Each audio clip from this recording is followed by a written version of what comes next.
Hey, what's up, everybody? Welcome to The Stack. I'm Alex. I'm Justin. I am Pete, and Alex is not a zombie. Wow. Yeah, you're not dead. I don't know you're what you alive. guys are talking about. No, we saw you were eaten by zombies. We were running. It was really scary. Oh, did you guys do some funny bits last week or something? No, it wasn't no. funny That's bit. really There was You nothing died. funny. Yeah, about I don't watch the show. My heart was so- broken. I wept for 4 days. Nah. Yeah. Nah. I don't know. It's just like the idea of watching a comic book show with two guys. It's just weird. Oh man. Yeah, it doesn't make sense. 3 guys though. Three guys, though. Mwah. Oh boy. All right, we Genius. have some awesome Newsrama sneak reviews for you this week, including Kick-Ass #1, Thor #6, and Captain America #35. We're also going to have a speed round and some viewer mail. But first, we have some late-breaking news for you guys. Oh, If you haven't already checked it out on the blog, our very own Joe broke the story. Our very own Joe. Yes. He's ours. He is. Well, He's not anybody he's ours, else's. you know. Keep your hands off him. Yeah, back off Joe, man. Good, and that's the news. I didn't have anything else to say about that. Gerard Way, they've been selling Umbrella Academy as his first ever comic book. Turns out, not true. This comic book over here, he did back when he was 16. Yeah, under the name Gary Way. Gary Way, young little Gary Way. Not as artistic, Gary. Yeah. Anyway, you can check out all the details about that on the blog, pulpsecret.blog. Pulpsecret.blog. That's a real web address. It's been a while. Yeah, She's you're a a little rusty. Pulpsecret.com/blog. Check it out. Let's get right into the comics. Kick-Ass #1 Yeah. by Yeah. Mark Millar and J.R. Jr. Yeah. It should JR. be called Ass Kicked #1. That's a good interesting. point. So this been a much heralded book. It's interesting. It's beautifully drawn. I find. Yes. And the story is following kind of a more real life take on the superhero. Yeah. Another real life take on being a superhero. Yeah, no, I know. I would start off by saying I really enjoyed the issue. I thought it was really well done, well written, well drawn. I liked everything about it. However, it raises a couple of questions for me that I think will only be answered over the course of the run. Yeah. Including, since it is real life superheroes, and this is supposed to be the first real life superhero, is Miller going to recognize that there are people that in real life that have put on costumes before? That's one question I have. Right. Second question, right now, and without spoiling anything, it kind of feels like it's following the typical superhero path regardless of it being set in real life. Yeah, Exactly. definitely. And I feel like he's kind of making jokes about like, no, this one's really real. Yeah. Like, this is about really real people doing real life, super real Right. things. Which I was like, well, I mean, I need a new If take it on wasn't sold that way, I wouldn't have had such a big problem with it. A little. You had a problem with it? Well, I just feel that like it was. got a problem? It was. Whoa, you got beef? I'm no. sorry, Pete, are you fronting? Yeah. Okay. No, but I just felt be like clear there was about your front. the way it was sold to me. I would have just been better walking up and saying, "Oh, this is interesting," picking up and reading. But because of the hype and this is supposed to be a real life superhero, how normal everyday kid would be a superhero, I had a little bit of a problem with. Yeah, I agree. It's definitely, I think it's great. Like, it's a great first issue. It's really one of those first issues, though, that is either going to look better or slightly worse in retrospect once you've seen the whole run of the thing or further down the road. It's kind of symptomatic of this writing for the trade thing. This Yeah. definitely seems like it's written for the trade, Yeah. which I'm against. But again, now we can't really review it because we don't know what's going to happen. Yeah, exactly. that being said, I definitely would say pick up the issue. Awesome. Next thing we're going to turn on to, I'm going to turn I'm you on. turned on already.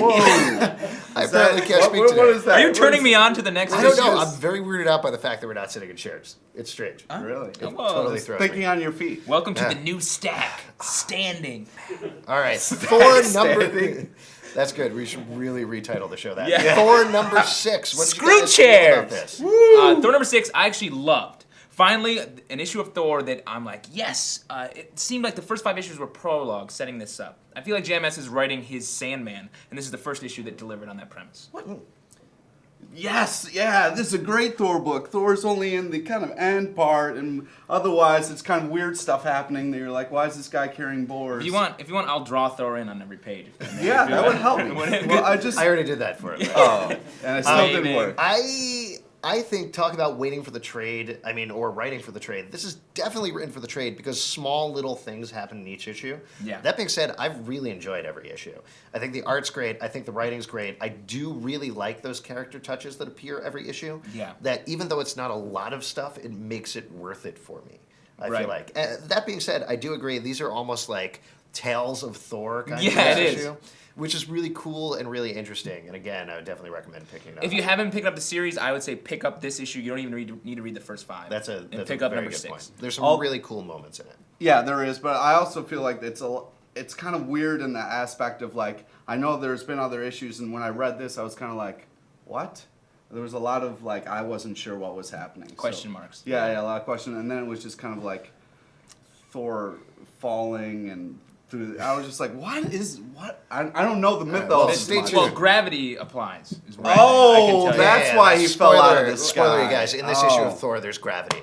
All right, let's talk about Captain Doesn't make America any number sense. 35. You gotta Spoiler about that. There's you had an no apple in a gravity tree, in Captain maybe if America I was number sitting there- 35. What did you think of the gravity list, Captain America number 35? I'm sorry, I wasn't paying attention while you were. No, reading it's the just like prompter. it's 32 pages of Captain America just floating up in the air slowly and then ending up in the atmosphere. Oh, okay. Did you well, like that? Yeah, that made perfect sense. I was completely on board. Captain America was in every panel. I enjoyed it. I very much enjoyed it. Captain America number 35, continuing the great story arc. Yeah. Every issue has so much packed into it, and it's great. It's rich. Yeah. Great storytelling. Definitely pick it up if you're not reading it. Yeah. I I couldn't agree love more. how slowly and carefully, without it feeling forced, that Brubaker is developing Bucky as Captain America. Yeah, and I it think seems that's really, really cool. I don't want Steve Rogers. I don't want him back. No.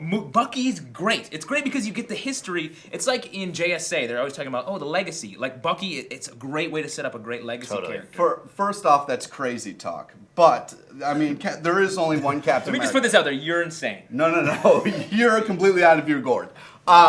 Moving on from that, I like the fact that not only is it like slow paced as far as building Bucky up, but it's just, I love the way they're dealing with every little thing. It's not like, like big reveal last page and then kind of like moving on. They're dealing with everything that they establish in the comic in a nice pace.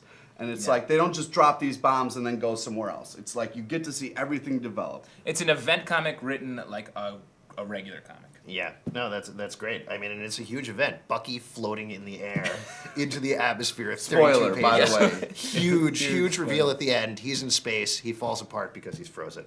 After the break, we're going to come back with a speed round. None of that's viewer true, mail. by the way. Thank you for clarifying for our viewers who are morons. Nice to have All you right, back. don't lay off after the viewers. No, wait. I'll explain to you on the break what I'm talking about. Okay. Oh, man. Speed round, viewer mail. Stay tuned. Zombie.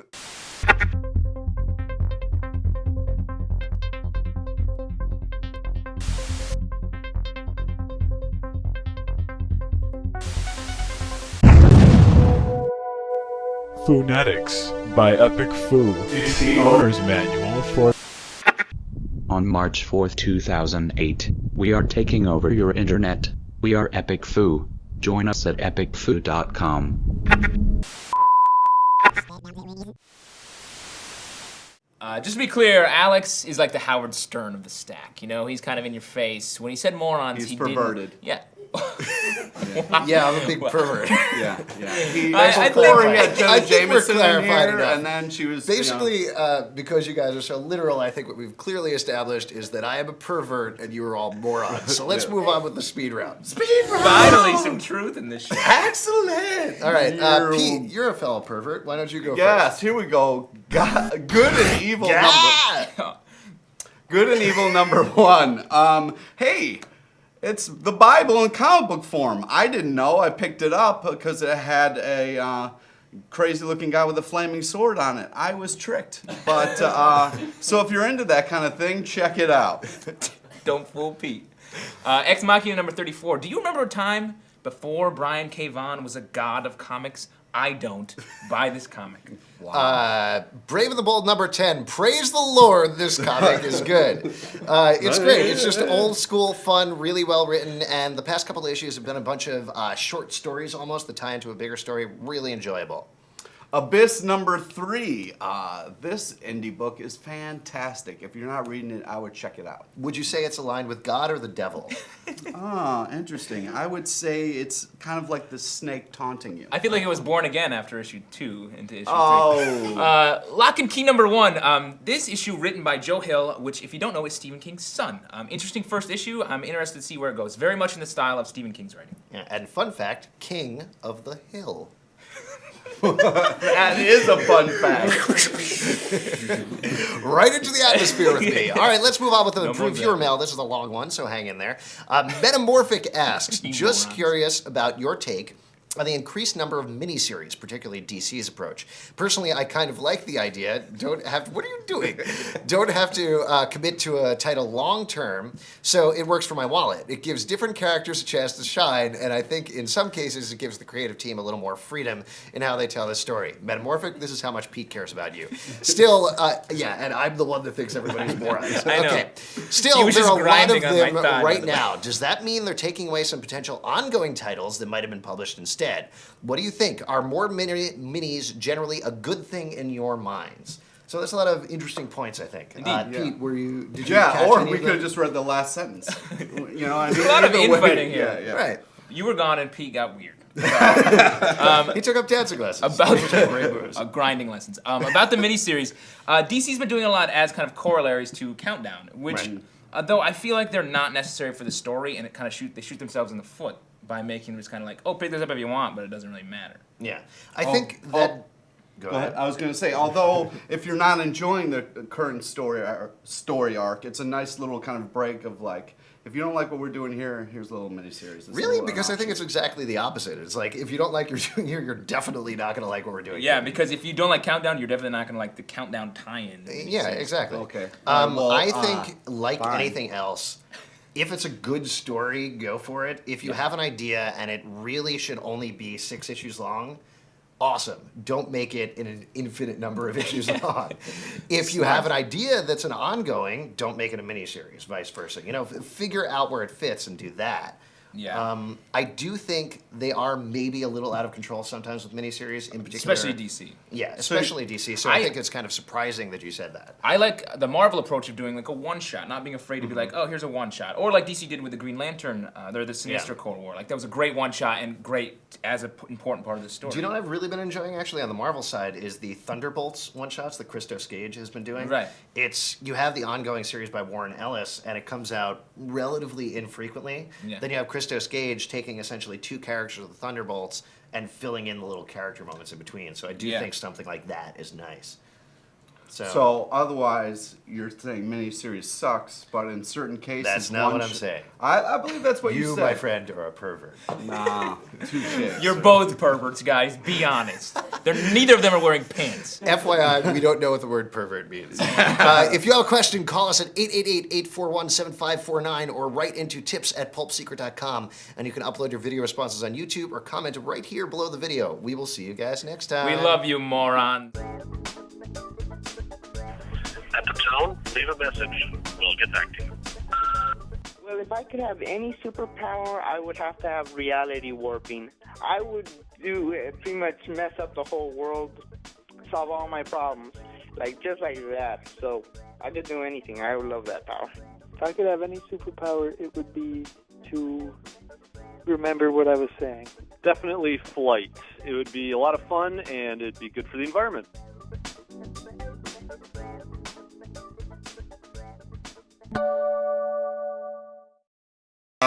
Shorten the questions a little bit. We love you. You're such a dick. You're such a dick. That was a long question to read during our show. And we have 3 minutes, and we're like, we're going to take 4 minutes and just read a question. We're going to just read it off. That's my fault. I chose. Do not take it out on him. Do not take it out on Metamorphic. Oh my god. I should. It's me you want.